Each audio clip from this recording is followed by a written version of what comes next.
KaraokeBooks. Gulliver's Travels. Written by Jonathan Swift. Audiobook. Part 2, Chapter 2. A description of the farmer's daughter. The author carried to a market town, and then to the metropolis. The particulars of his journey. My mistress had a daughter of 9 years old, a child of towardly parts for her age, very dexterous at her needle, and skillful in dressing her baby. Her mother and she contrived to fit up the baby's cradle for me against night. The cradle was put into a small drawer of a cabinet, and the drawer placed upon a hanging shelf for fear of the rats. This was my bed all the time I stayed with those people, though made more convenient by degrees, as I began to learn their language and make my wants known. This young girl was so handy, that after I had once or twice pulled off my clothes before her, she was able to dress and undress me, though I never gave her that trouble when she would let me do either myself. She made me 7 shirts, and some other linen, of as fine cloth as could be got, which indeed was coarser than sackcloth, and these she constantly washed for me with her own hands. She was likewise my school mistress, to teach me the language.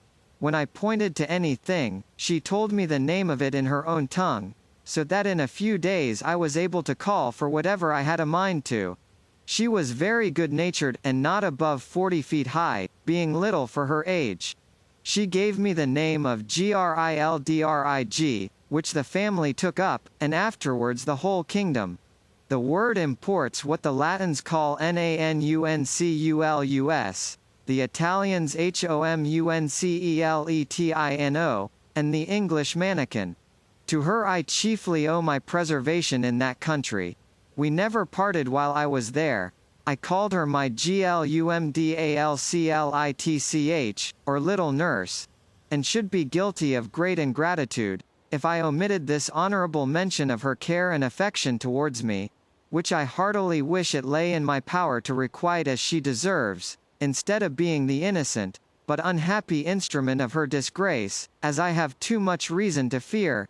It now began to be known and talked of in the neighborhood, that my master had found a strange animal in the field, about the bigness of a splacnuck, but exactly shaped in every part like a human creature, which it likewise imitated in all its actions, seemed to speak in a little language of its own, had already learned several words of theirs, went erect upon 2 legs, was tame and gentle, would come when it was called, do whatever it was bid, had the finest limbs in the world, and a complexion fairer than a nobleman's daughter of 3 years old. Another farmer, who lived hard by, and was a particular friend of my master, came on a visit on purpose to inquire into the truth of this story.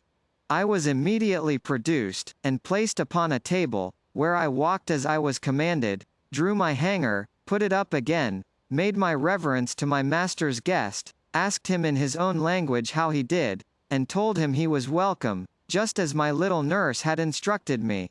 This man, who was old and dim-sighted, put on his spectacles to behold me better, at which I could not forbear laughing very heartily, for his eyes appeared like the full moon shining into a chamber at 2 windows. Our people, who discovered the cause of my mirth, bore me company in laughing, at which the old fellow was fool enough to be angry and out of countenance. He had the character of a great miser, and, to my misfortune, he well deserved it, by the cursed advice he gave my master, to show me as a sight upon a market day in the next town, which was half an hour's riding, about 22 miles from our house. I guessed there was some mischief when I observed my master and his friend whispering together, sometimes pointing at me, and my fears made me fancy that I overheard and understood some of their words. But the next morning Glumdalclitch, my little nurse, told me the whole matter, which she had cunningly picked out from her mother. The poor girl laid me on her bosom, and fell a-weeping with shame and grief. She apprehended some mischief would happen to me from rude vulgar folks, who might squeeze me to death, or break one of my limbs by taking me in their hands. She had also observed how modest I was in my nature, how nicely I regarded my honor, and what an indignity I should conceive it, to be exposed for money as a public spectacle, to the meanest of the people. She said, her papa and mama had promised that Grildrig should be hers. But now she found they meant to serve her as they did last year, when they pretended to give her a lamb, and yet, as soon as it was fat, sold it to a butcher. For my own part, I may truly affirm, that I was less concerned than my nurse. I had a strong hope, which never left me, that I should one day recover my liberty, and as to the ignominy of being carried about for a monster, I considered myself to be a perfect stranger in the country, and that such a misfortune could never be charged upon me as a reproach, if ever I should return to England, since the King of Great Britain himself, in my condition, must have undergone the same distress.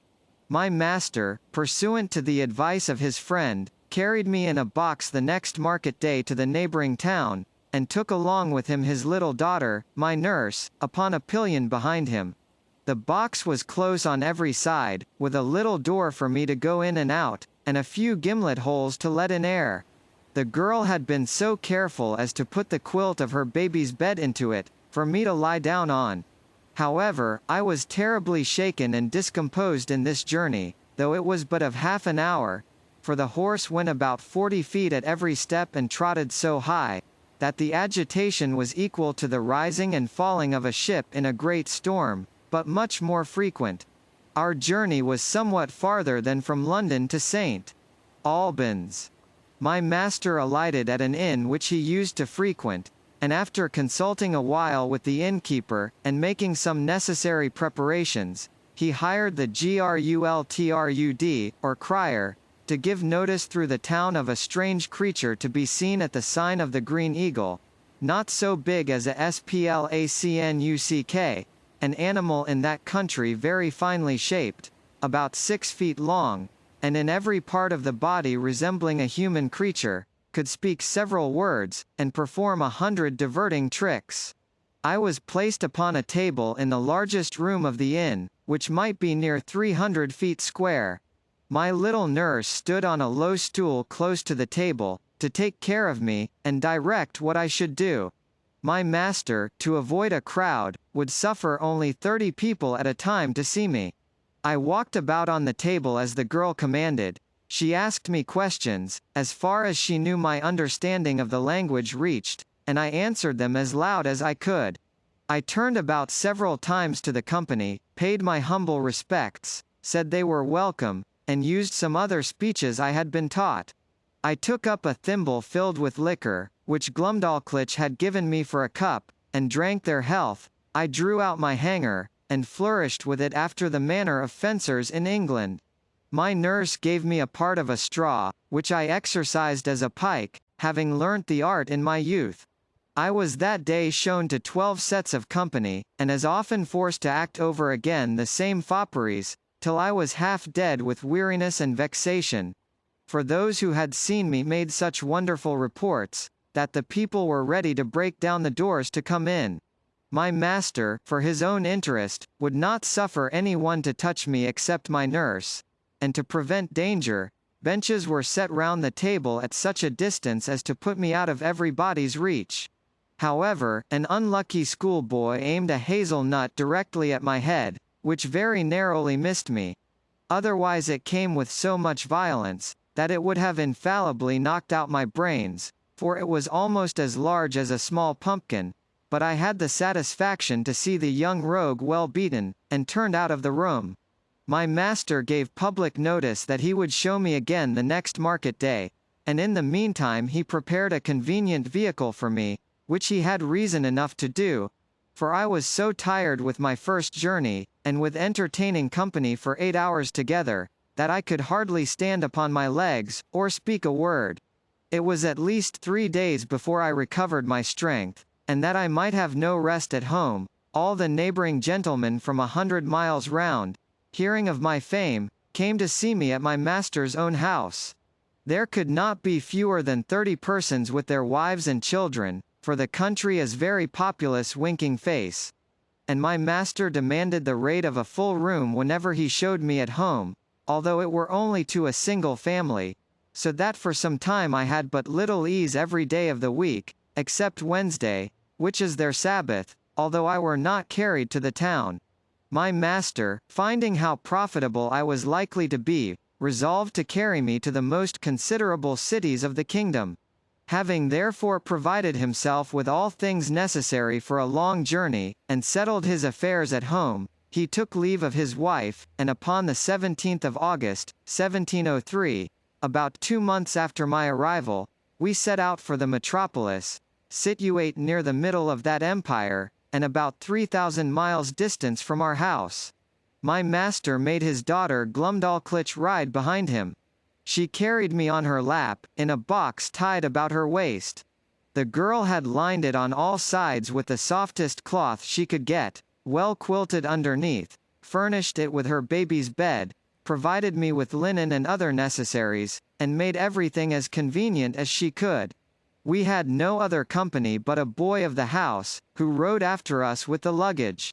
My master's design was to show me in all the towns by the way, and to step out of the road for 50 or 100 miles, to any village, or person of quality's house, where he might expect custom. We made easy journeys, of not above 7 or 8 score miles a day.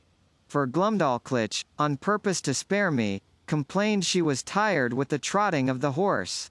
She often took me out of my box, at my own desire, to give me air, and show me the country, but always held me fast by a leading string. We passed over 5 or 6 rivers, many degrees broader and deeper than the Nile or the Ganges, and there was hardly a rivulet so small as the Thames at London Bridge. We were 10 weeks in our journey, and I was shown in 18 large towns, besides many villages, and private families. On the 26th day of October we arrived at the metropolis, called in their language Lorbrulgrud, or Pride of the Universe. My master took a lodging in the principal street of the city, not far from the royal palace, and put out bills in the usual form, containing an exact description of my person and parts. He hired a large room between 300 and 400 feet wide. He provided a table 60 feet in diameter, upon which I was to act my part, and palisadoed it round 3 feet from the edge, and as many high, to prevent my falling over. I was shown 10 times a day, to the wonder and satisfaction of all people.